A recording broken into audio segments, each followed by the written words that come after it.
Boa tarde a todos, boa tarde a todas. Sou o Richard Serraria, músico, compositor, poeta.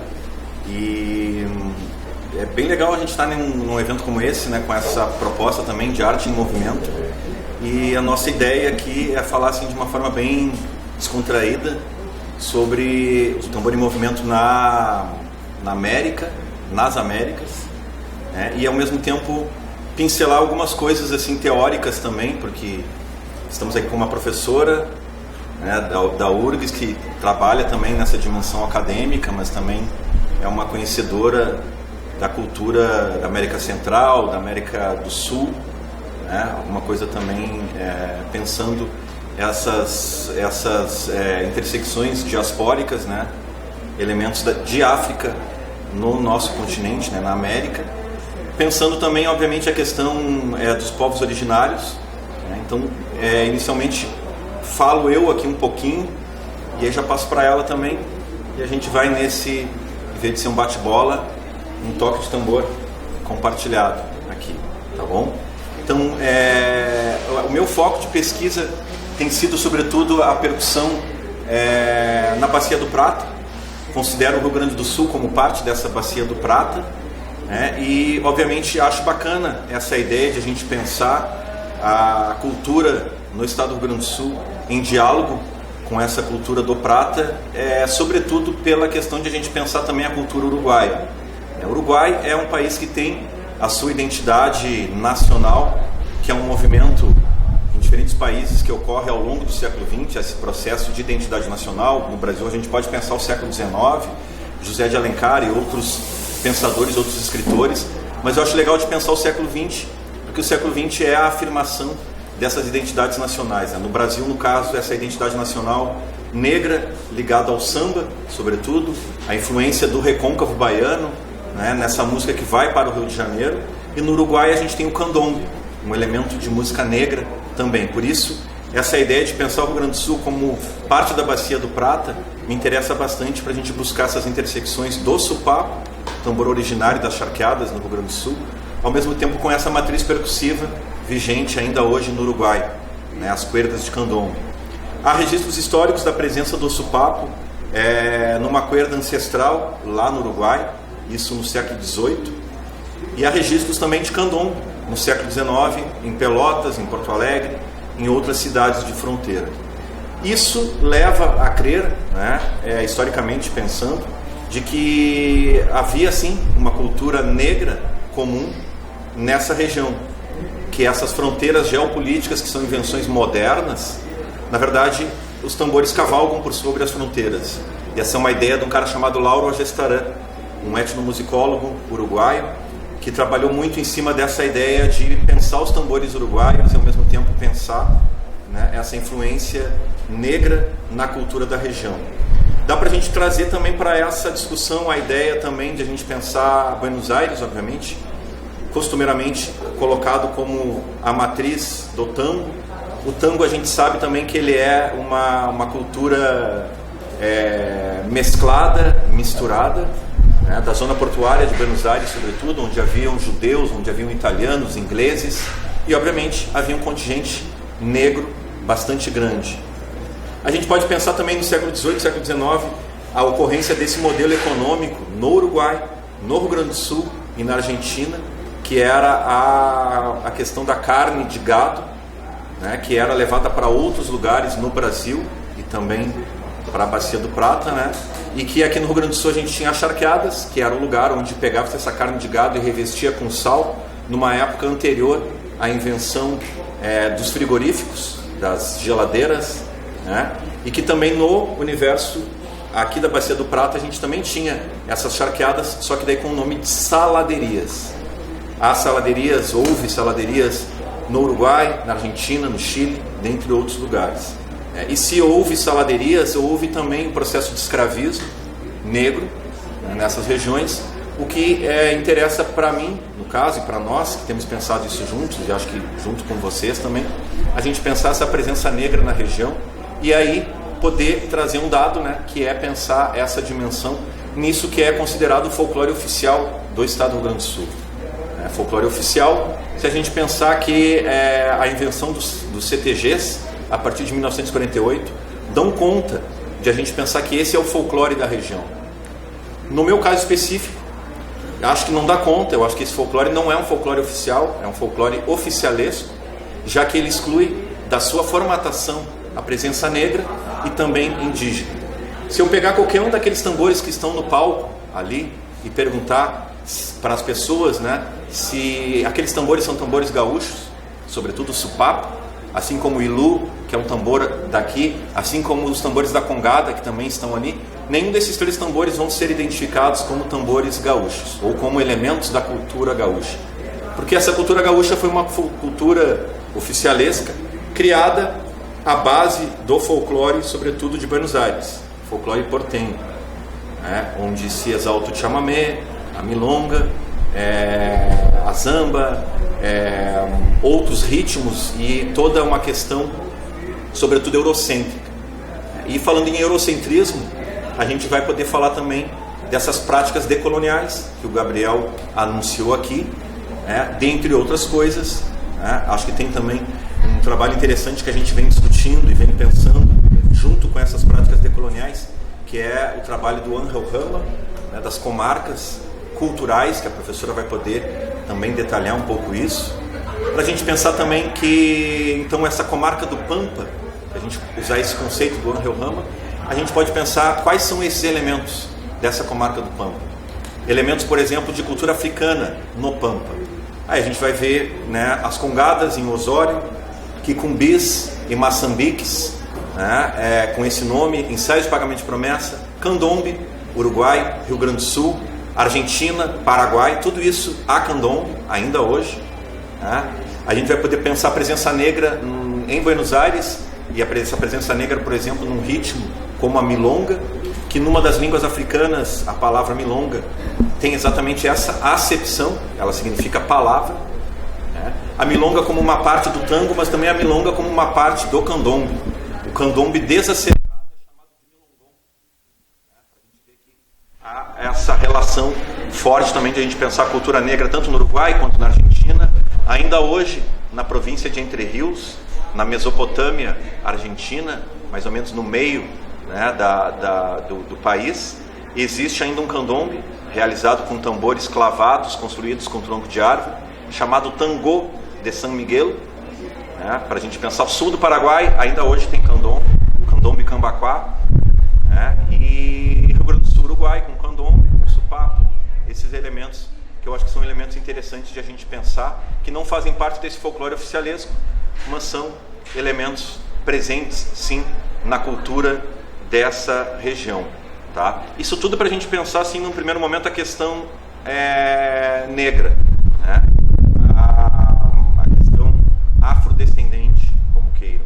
Mas, obviamente, que a gente poderia expandir também essa discussão, essa reflexão, para a gente pensar a presença indígena, elementos da cultura guarani, elementos da cultura caigangue, elementos da cultura charrua, né?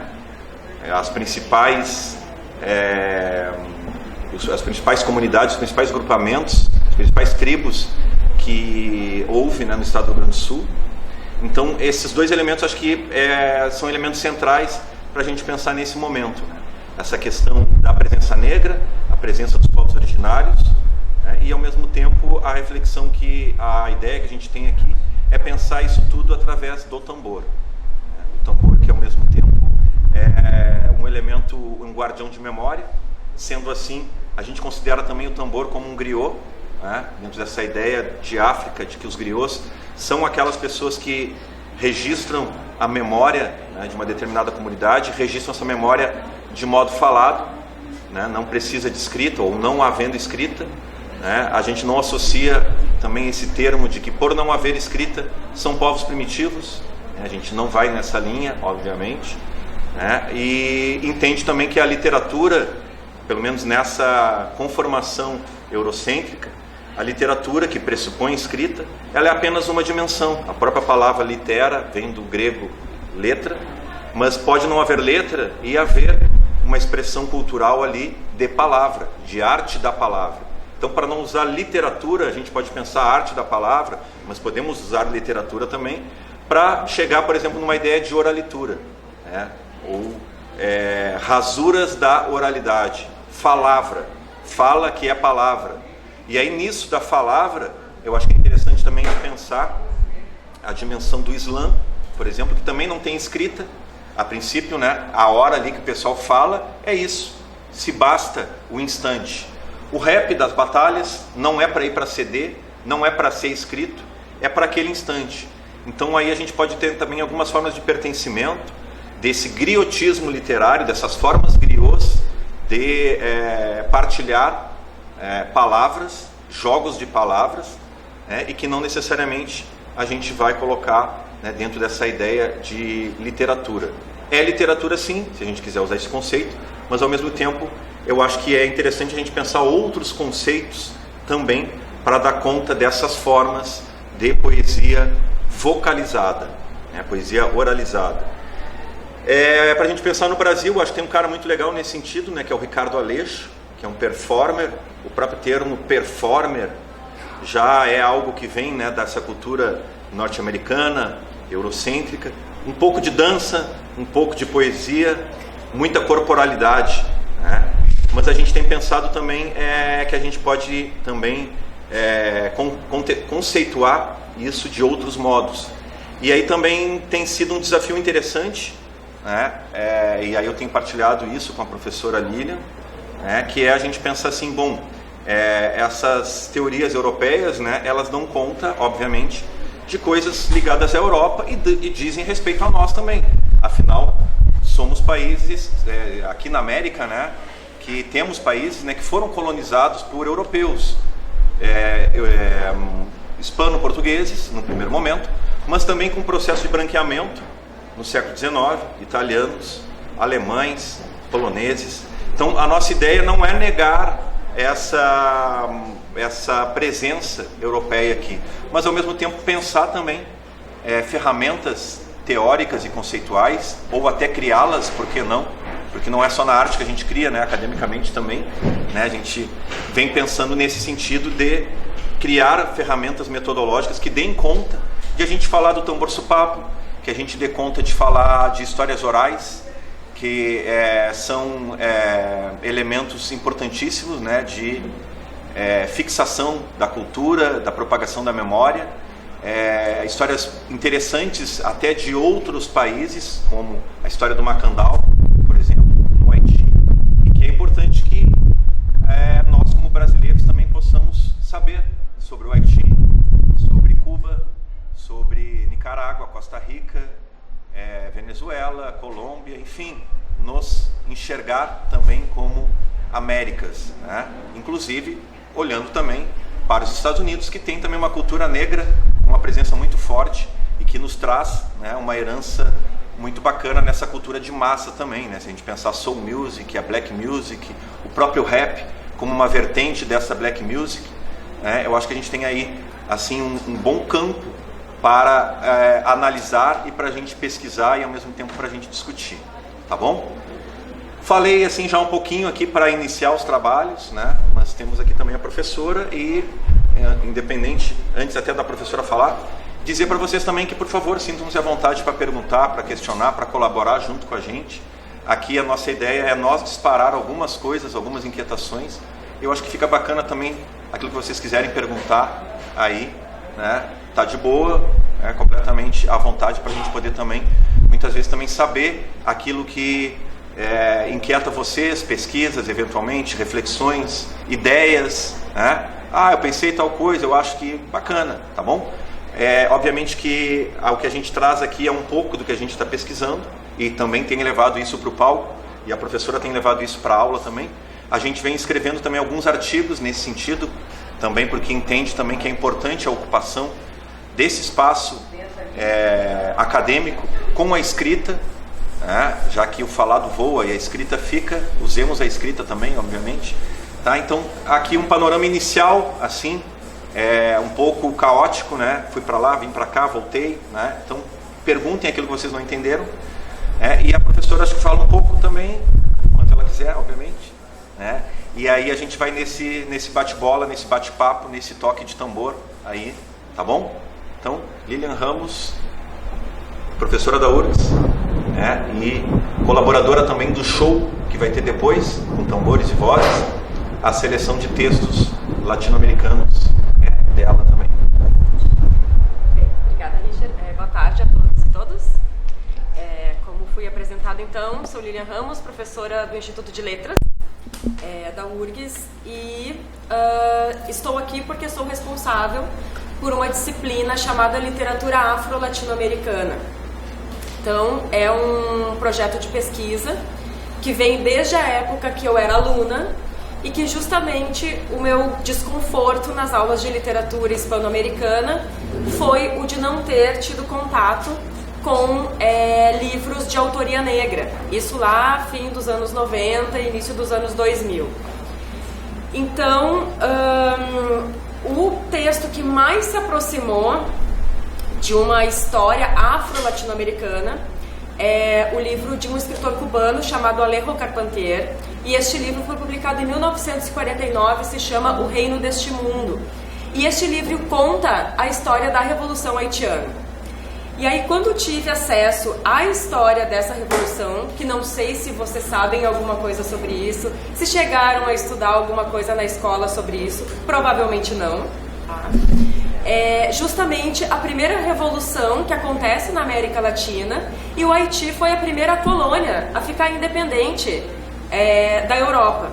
E essa revolução, como toda revolução, e essa palavra é muito importante, ela surge do povo. Por isso que a gente questiona a Revolução Farroupilha, tá? Porque na verdade, até hoje ela está sendo ressignificada nas aulas de história, porque ela não foi uma revolução, ela foi uma revolta, tá?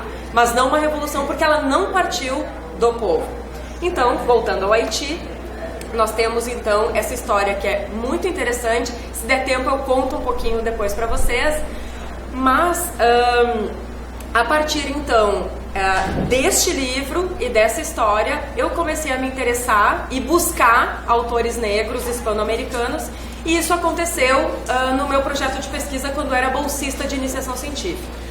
Depois trabalhei mestrado, trabalhei doutorado com autoria negra. Em 2012 voltei à universidade como professora. Então, qual é o meu lugar agora? Qual é o meu lugar de fala dentro da universidade? É o lugar de uma mulher branca que ocupa um espaço privilegiado, que é o de ser professora em uma universidade federal, e é a partir deste lugar de fala que eu apresento o projeto para vocês. No Instituto de Letras nós não temos professores negros.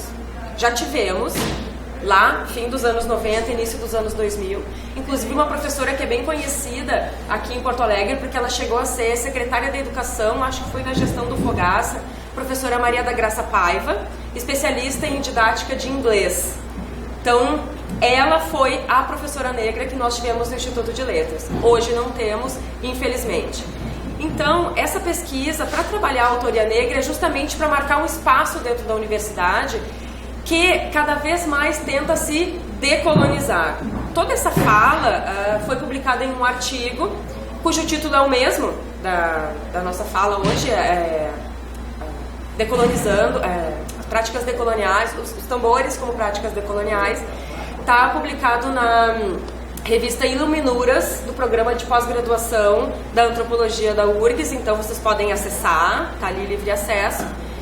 E justamente a gente pensa nessas práticas do tambor como práticas decoloniais. O que é essa prática decolonial? O Richard já comentou um pouquinho sobre isso. Não é a gente rechaçar e excluir todo esse conhecimento europeu que vem sido trabalhado na universidade, porque nós não temos como mudar a nossa realidade. Nós somos colonizados e ponto. Nós estamos atravessados por várias culturas que vieram para cá, que nos colonizaram, culturas que colonizaram outros povos e que também trouxeram esses povos para cá, como o caso dos africanos, e também os povos originários. Então nós estamos entrelaçados de cultura.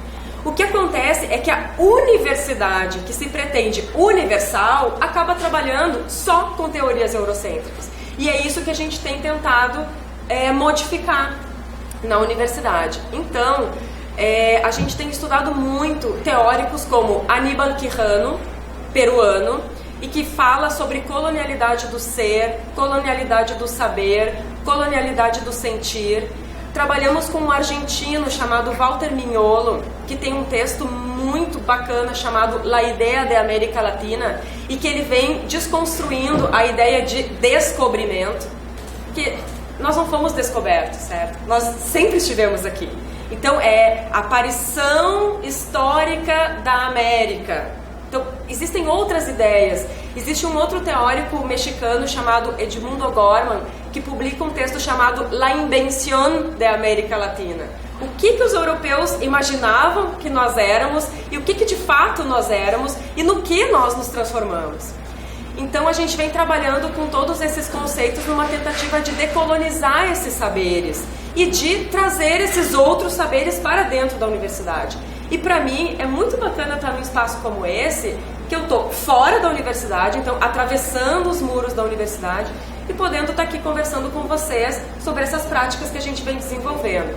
Então, lembrando que a universidade tem um tripé que a sustenta, né, que é a pesquisa, o ensino e a extensão. Então, nós temos essa pesquisa que é a literatura afro-latino-americana, que nós no grupo, com alunos também, a gente vem lendo textos, vem discutindo, vem aplicando essas teorias decoloniais nestes textos. E acho que é importante também dizer que nós já temos muitas teorias elaboradas por teóricos negros para a gente repensar essas narrativas escritas por autores negros.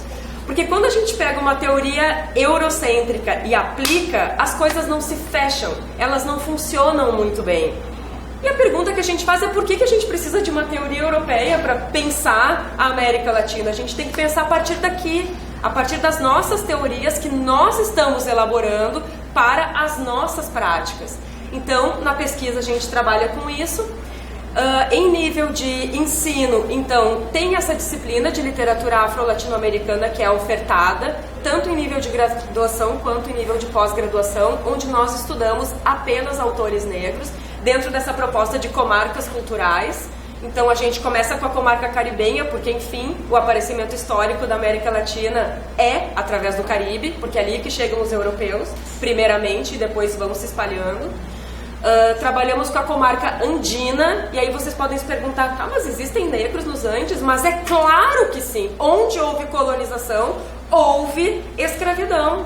Então nós temos uma produção muito interessante na América Andina e que também acaba se aproximando muito dos povos originários.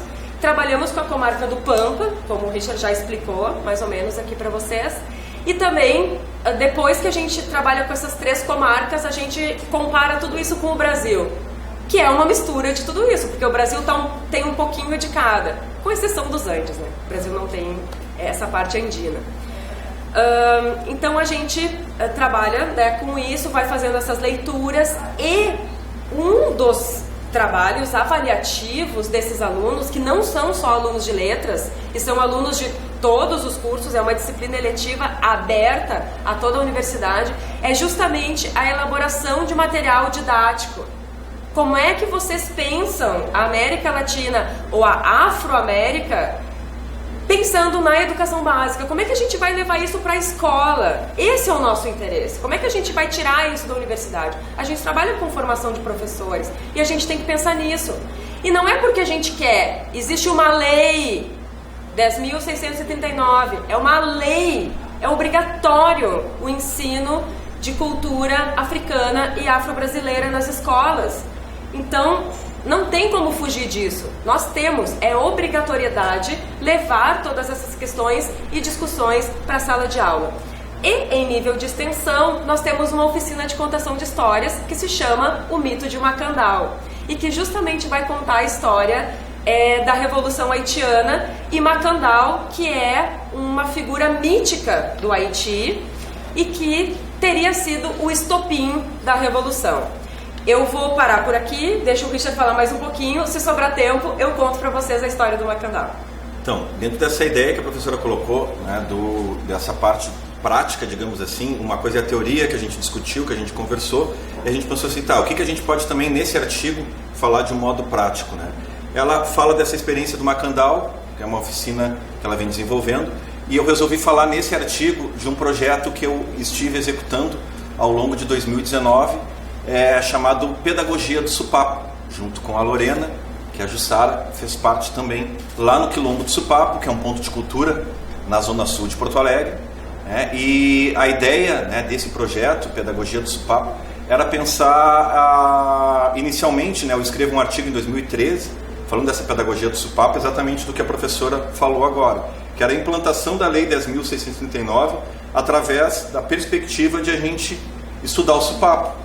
Através do Supapo, poderia pensar uma aula de geografia, olhando para territórios negros no estado do Rio Grande do Sul, olhando para o Uruguai, Argentina, né? Então, a história, obviamente, todo o aspecto histórico da presença negra no continente, o escravismo, né? A gente poderia pensar na questão da linguagem, né? A língua portuguesa, essa que a gente fala, que a Lélia Gonzalez, uma teórica negra de extrema relevância, fala, né, que a gente não fala o português, na verdade a gente fala o pretuguês, né, que é uma língua portuguesa recheada de empréstimos linguísticos advindos de línguas africanas, assim como elementos também das línguas indígenas. Então, é pensar a aplicação da Lei 10.639 através do Supapo. O Supapo ser um elemento inicial e, através dele, a gente poder abordar outros assuntos, né? E aí, no ano de 2018, fui procurado pela Lorena, né, que na época, né, coordenadora do grupo Yalodeidum, um grupo de percussão feminina, né? E aí a gente traz uma outra questão para pensar também aqui, que é a questão de gênero. Mulher tocando tambor no Rio Grande do Sul, né? É uma coisa, até certo ponto, assim, é uma novidade, né? Bom, tem uns grupos de percussão com bastante mulheres, né? Assim, mas ao mesmo tempo, digamos assim, de tu ver mulheres no palco, ou com essa naturalidade como tem em outros estados, no Rio, São Paulo, no Nordeste, né? Grupos de mulheres tocando. Então, aí tinha uma questão de gênero também de a gente pensar, né? Bom, essa questão do machismo também arraigado dentro dessa cultura oficialesca do tradicionalismo, né? Pensar também o Supapo, de como fazer com que essa democratização do acesso também pudesse se dar para crianças pudessem tocar Supapo. É um tambor grande e pesado, então se ele sendo grande e pesado já dificulta para a mulher. Sendo grande e pesado, as crianças não conseguem tocar, não vai conseguir pendurar aqui, ou não vai conseguir sentar em cima, as pernas vão ficar, né? Não vai conseguir a criança sentar. O que a gente começou a fazer? Começou a construir tambores menores, a conversar com os luthiers para pensar assim, bom, olha, o Supapo, originalmente, 1,10 m de altura, projetado para homens altos e fortes, como Giba Giba, 1,90 m, né? Então, bom, o cara conseguia botar do lado e tocar. Agora, se tu pegar um tambor desses e dar para uma pessoa com uma estatura média, 1,75 m, vamos pensar assim, né, já não vai rolar. Esses 15 centímetros fazem muita diferença para tu poder ter essa liberdade da mão, né? Aí o tambor grandão, tu acaba ficando com a mão assim, fica uma coisa meio estranha, né?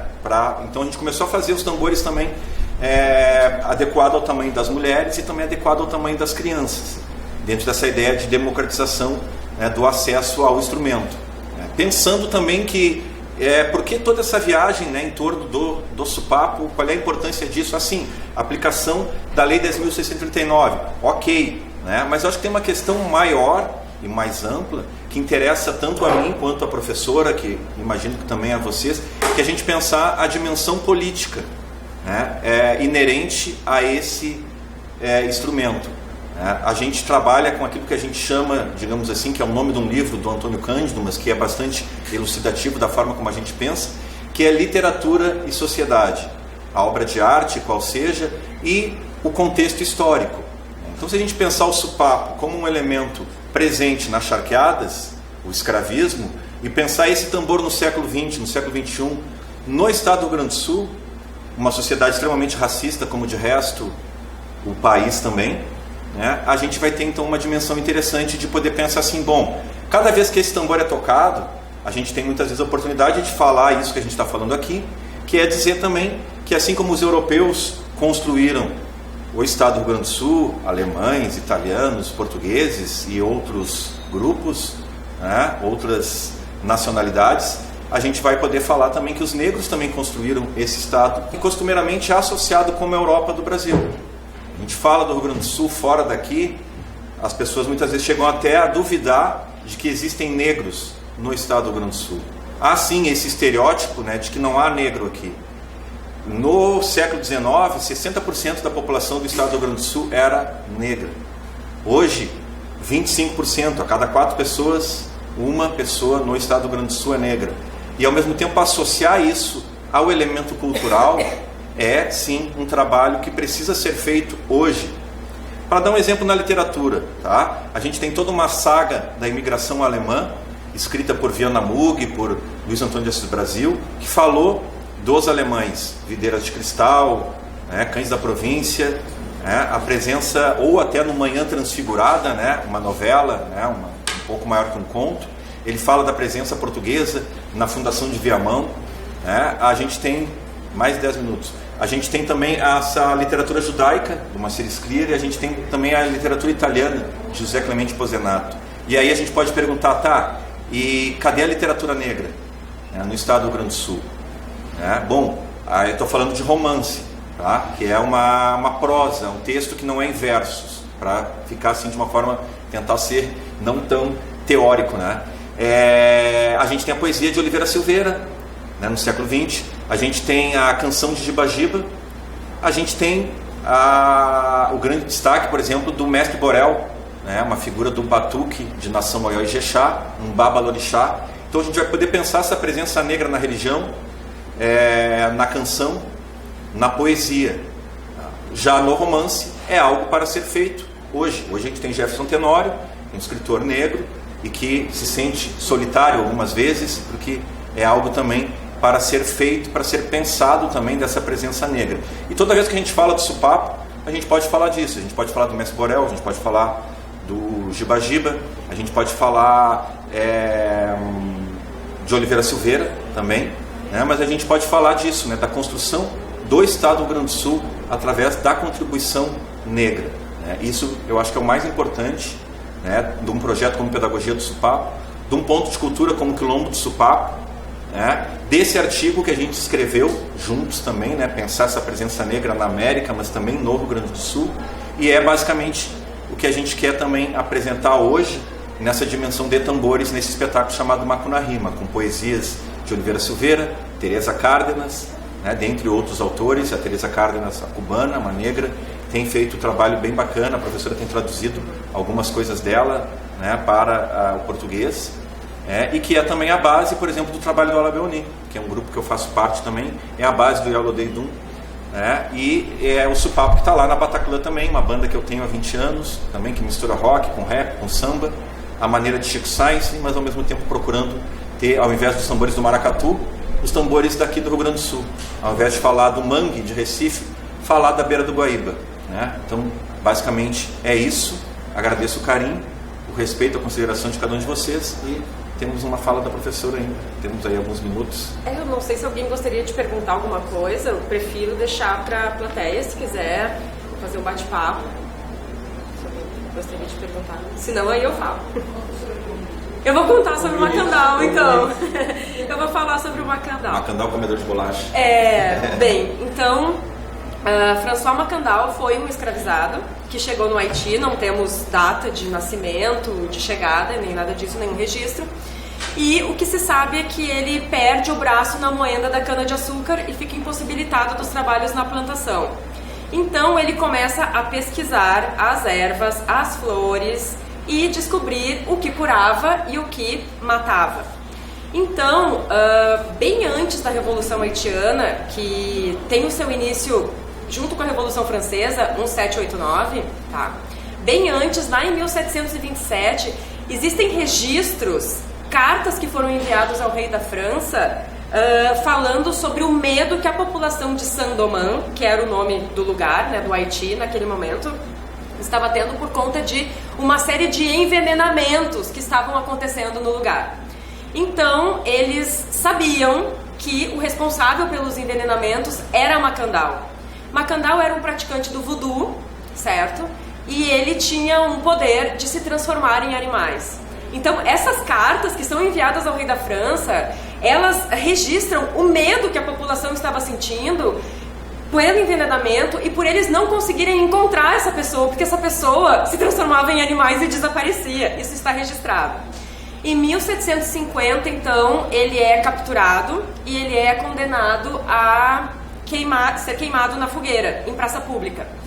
Ele vai ser levado para ser queimado, os soldados franceses tocam fogo na fogueira e o que acontece? Chamam todos os escravizados para acompanhar o que está acontecendo ali, porque seria um castigo, né, para quem ousasse, né, envenenar alguém ou fazer qualquer coisa daquele tipo.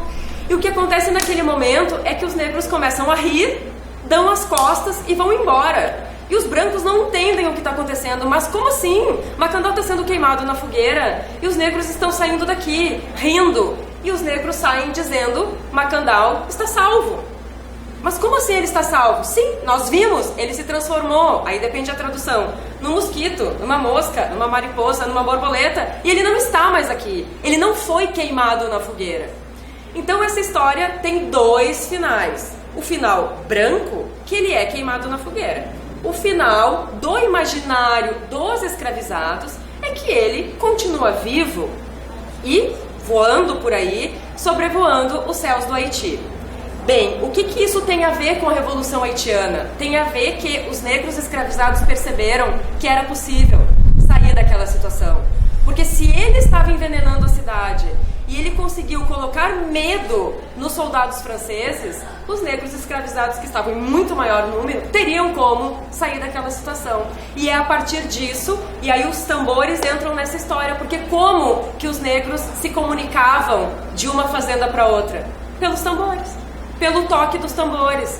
Então, deem uma olhada, existe uma pintura chamada Cérémonie du Bois Caïman, a cerimônia de Bois Caïman, que é justamente a cerimônia voodoo que antecede a Revolução Haitiana. E ali vocês vão ver duas grandes figuras que são os tamboreiros, o Gan Dut Boukman e a Mambo Cécile Fatiman, estão ali naquela cerimônia voodoo que viria a anteceder a Revolução Haitiana. Bem, e por que Macandal é tão importante e por que a gente ainda fala nele? O ano passado, uma bolsista que trabalha com a contação de histórias, é professora num cursinho pré-vestibular popular e foi conversar com uma menina haitiana que recém havia chegado no Brasil, em Porto Alegre, falava pouquíssimo português e a bolsista perguntou para ela: eu conheço a história do Macandal, o que tu tem a dizer sobre ele? E a haitiana, no seu parco português, responde: Macandal tá por aí. Isso o ano passado. Então, o Macandal está por aí, está no imaginário, certo? Tanto dos haitianos quanto de muitos latino-americanos. E a gente entende que essa é uma história muito importante a ser passada para as crianças, para que elas aprendam sobre essa história. E queremos também que os professores trabalhem a Revolução Haitiana nas escolas, porque a gente entende ser um momento muito importante na América Latina e que também vai trazer esse protagonismo negro, né, dentro de uma história latino-americana. Certo, pessoal? Então acho que era isso, né? A gente agradece muito a presença de todos vocês e que sigam aí para acompanhar os outros eventos que vão acontecer durante o dia. Muito obrigada.